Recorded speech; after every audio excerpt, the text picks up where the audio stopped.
سڵاتان لەبێتوم کاتتان باش بینەرانی خۆشەویستی تەلەڤیزیۆنی کۆمەڵە بە یارمەتی هاوڕێیانی هاوکارم لە خزمەتتاندام بۆ پێشکەشکردنی گەشتی هەواڵەکانی سەر لە بەیانی ڕۆژی شەممە. سەرەتا سەردێڕە گرنگترین هەواڵەکان. ناڕزایەتی خەڵکی کرماشان لە ئاست و چاندنی مازۆت لە وزەخانەی بێستون، ڕادەستکردنی چەرمی شووەرە عەجامکراوی زیندانی وەرمێ بابنەماڵەکانیان، ناڕۆنی شەڕەنووسی شەریفە محەممەدی لە زیندانی سنا، دەست بەسەرکردنی 52 کەسی بیانی لەلایەن پاسەوەنانی سنووری سلێمانی، کۆبوونەوەی کرێکەرانی ڕەسمی نەوت لە دوورگەی لاوان، پشتیوانی ئەنجومەنی قەڵەمی ئەمریکا لە توماچ ساڵحی و خۆپیشاندانی لایەنگرانی فەلەستین لە چەند وڵاتی جیهان.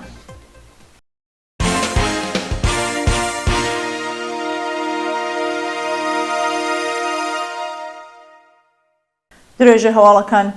ناڕزایەتی خەڵکی کرماشان لە ئاست و چاندنی مازۆت لە وزەخانەی بێستون. ڕۆژی هەینی 15 بەفرانبار دانیشتوانی شاری کرماشان لە ئاست و چاندنی مازۆت لە وزەخانەی بێستون ناڕزایەتیان دەربڕی.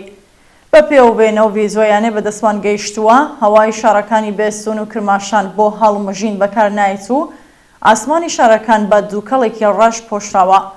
بەوتە هاوڵاتیان تا ئێستا چەند جار لە ئاست و چاندنی مازۆت ناڕزایەتیان دەربڕیوە، بەڵام بەرپرسانی پارێزگای کرماشان سەرەتا ڕەتیان کردوێتەوە و دوواجار کە دانیان پێناوە هیچ هەنگاوێکیان بۆ چارەسەرکردنی هەڵ نەگرتووە. بایەخنەزانی شارەزەری بۆکان بە چەندروستی خەڵکی ئەو شارە. بە پێ هەواڵی گەیشتوو ماوەی چەند ڕۆژە شارەوانی بۆکان زبڵ و خاشاکی ناوچە پەراوزنشینەکانی جۆروبەری ئەو شارەیە کۆنە کردوێتەوە و کاتێک پەیوەندی لەگەڵیاندا دەگرن وەڵامی گلەیی و گازندەی خەڵک نادەنەوە. بەوتێ هاوڵاتیان ماوەی هەفتەیەکە زبڵ و خاشاک و پاشماوەیەکی زۆر لە بەردەم دەرگای ماڵاندا کەڵەکە بووە و شارەوانی بۆکان هیچ بایەخێک بە تەندروستی خەڵک نادات. کۆنەکردنەوە و فڕێنەدانی زبڵی نێوشاری بۆکان ئەگەر بۆ زۆربەی دانیشتوانی ئەو شارە جاروبار ببێتە کێشێکی گەورە، بۆ خەڵکی گەڕەکەکانی قەراق شارەکە کێشێکی هەمیشەیە. شەقام و کۆڵانەکانی ئەو گەڕەکانە قیرچاو نەکراون و تیمەکانی شارەوانی ناچنە ئەو گەڕەکانەی خزمەتگوزاریان بۆ دابین نەکراوە. شایانی باسەکە بەشێک لە دانیشتوانی ئەو شارە هۆکاری سەرهەڵدانی ئەو کێشەیە بۆ ناکۆکی نێوان ئەنجومەنی شارەکە و سەرۆکی شارەوانی ئەگەڕنەوە. ڕادەست نەکردنی چەرمی چوارە عەجامکراوی زیندانی وەرمێ بە بنەماڵەکانیان. بەپێ هەواڵی گەیشتوو ناوەنجامنیەتیەکانی شاری وەرمێ لەگەڵ ڕادەستکردنی چەرمی چوار بەندکراوی لە سێدارەدراو لە زیندانی ئەو شارە بە بنەماڵەکانیان دژایەتیان کردووە. پاش تێپەڕبوونی هەفتەیەک بەسەر عەجامی سێ بەندکراوی کورد بەناوەکانی وەفا هەنارە، عومەر بەرزیانی و ڕەحمان پەرحاد و هەروەها بەندکراوێکی ئازەری بە ناوی نەسیم نەمازی لە زیندانی وەرمێ ناوەنجامنیەتیەکان لەگەڵ ڕادەستکردنی چەرمەکان بە کەسوکاریان دژایەتی دەکەن و هەڕاشیان لە بنەماڵەکان کردووە کە نابێت ئەو بابەتە مێدیای بکەنەوە. شایانی باسەکە ئەو چوار بەندکراوە بە تۆمەتی سیخۆڕی و هاوکاری لەگەڵ ئیسرائیل لە زیندانی وەرمێ عەجام کراون. ناڕوونی شارەنووسی شەریفە محەممەدی لە زیندانی سنا. بەپێ راپۆرتی ناوەندەکانی مافی مرۆڤ وەی ڕای تێپەڕێنی 1 مانگ بەسەر کاتی دەست بەسەرکرانی شەریفە محەممەدی چالاکی کرێکاری خەڵکی ڕەشت، چارەنووسی ئەو بەندکراوە لە زیندانی سنا بە ناڕوونی ماوەتەوە.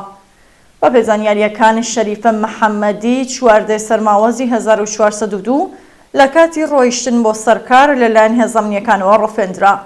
سیروس فەتحی هاوژینی شەریفە چەند جار بە دوواداچوونی بۆ دۆسیە ناوبراو کردووە، بەڵام ناوەنجامنیەکان هیچ وەڵامێکیان پێ نەداوە و ڕێگەیان نەداوە چاوی بە هاوژینەکەی بکەوێت. شەریفە محەممەدی ڕۆژی 9 بەفرانباری 1402 لە زیندانی لاکانی ڕەشتەوە بۆ زیندانی ناوەندی سنە ڕاگوێزرا و چارەنووسی بە ناڕوونی ماوەتەوە. ڕفاندنی کۆڵبەرێک لە سنووری هەنگەژاڵی بانە.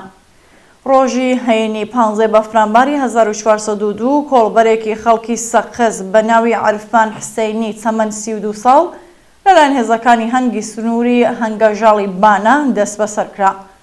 بەپێ راپۆرتی کۆڵبەر نیوز عەرفان حسەینی پاش دەست بەسەرکران بۆ زیندانی بانە گوازراوەتەوە. تا کاتی داڕشتنی ئەم هەواڵە هیچ زانیاریەک لەسەر هۆکاری بەندکرانی عەرفان و ئەو تۆمەتانەی خڕانەتە پاڵ دۆسیەکەی لەبەردەستانیە. دەست بەسەرکردنی 52 کەسی بیانی لەلایەن پاسەوانانی سنووری سلێمانی. ڕۆژی پێنجشەممە 14 بەفرامبار لە سنوورەکانی پارێزگای سلێمانی 52 کەسی بیانی کە بەنیاز بوون بە شێوەی نایاسایی بۆ نێوخاکی عێراق دەرباز بن لەلایەن هێزەکانی پاسەوانی سنووری پارێزگای سلێمانی دەست بەسەرکراون. فەرماندەی پاسەوانی سنوور لەو بارەوە ڕایگەیاند لە چوارچێوەی ئەرکی پاراستنی سنوور و ڕێگری لە قاچاقی مرۆڤ و کاڵا هێزەکانیان لە چەند ئۆپراسیۆنی جیاجیادا 52 کەسی بیانیان دەست بەسەر کردووە کە دەیانەویست بە شێوەی نایاسایی لە سنووری پارێزگای سلێمانی دەرباز بن. هاوکات دەست بەسەر کۆمەڵی کەلوپەلی جۆرە و جۆردا گیراوە کە تۆمەتباران بەنیاز بوون ئاودێوی بکەن. کۆبوونەوەی کرێکارانی ڕەسمی نەوت لە دوورگەی لاوان.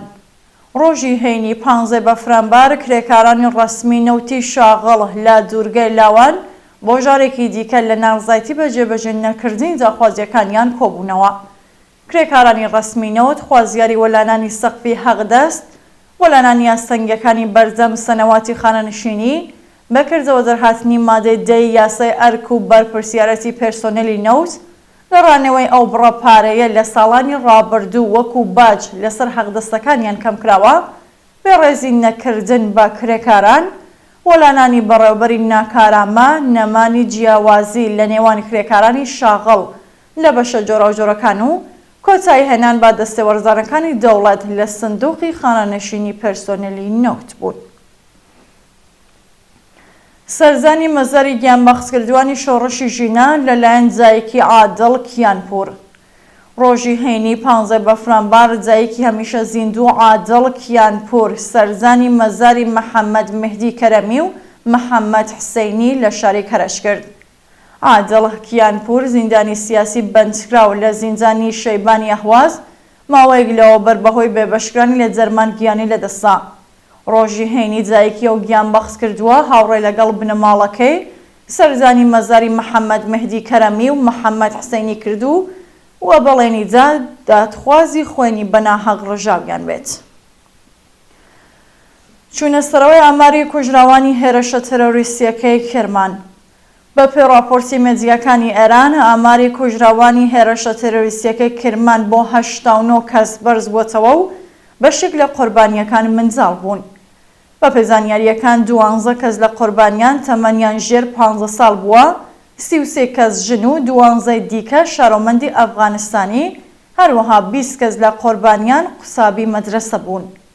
بە وتەی بەرپرسانی دەوڵەتی لە شاری کرمان بەشێکی زۆر لە بریندارەکان پاش وەرگرتنی چارەسەری پزیشکی مەرەخەسکراون و ژمارەیەکیان دۆخی تەندروستیان ناجێگیرە. ڕۆژی چوارشەممە 13 بەفرامبار دوو تەقێنەوەی بەهێز گرتبوونەوەی جەماوەری لە مەراسمی ساڵوەگەری کوژرانی قاسم سلێمانی لە کرمان کرد ئامانجوو پاش 24 کاتژمێر گروپی تیرۆریستی داعش بەرپرسیارەتی هێرشەکەی لە سۆگرت. کوژرانی کرێکارێک لەلایەن هێرشبەرێکەوە لە وەرامین. ڕۆژی هەینی 15 بەفرامبار کرێکارێکی شاغڵ لە پۆمبەنزینێکی شاری وەرامین لەلایەن هێرشبەرێکەوە بە چەق و کوژرا.